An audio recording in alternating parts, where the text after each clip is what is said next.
The Delhi Peace and Harmony Committee today held its proceedings where the Facebook officials were called and they were questioned for nearly 2.5 hours over how they engage with the inflammatory content, whether it's how it is curbed and on its policy. We are joined by Raghav Chadda, who heads that committee.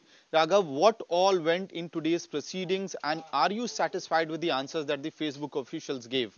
So today, the Delhi Legislative Assembly's Committee on Peace and Harmony had summoned senior officials of Facebook India to come and appear before them and record their statement. Certain questions, actually several questions, were asked by the committee, and the wide range of questions pertaining to misinformation, hate speech, inflammatory content, the constitution of the organization, what are the separate different teams that look into content, content moderation, so on and so forth. All these issues were uh, discussed in great detail.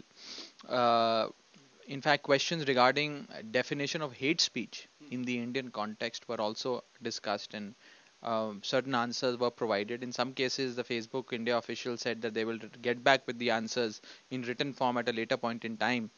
However, a lot still needs to be asked, discussed, deliberated upon, and also a lot of questions will now flow from the answers that we've received today.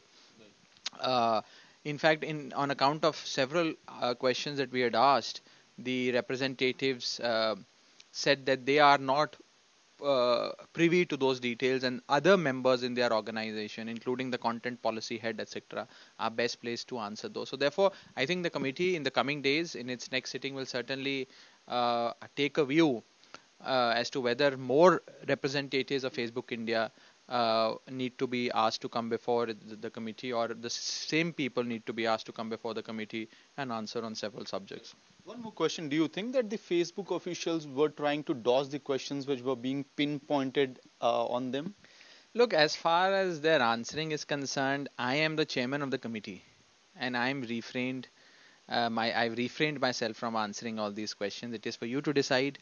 It is perhaps for the first time in the history of independent India have the proceedings of a legislative committee been made public. The live streaming of the committee has been made available.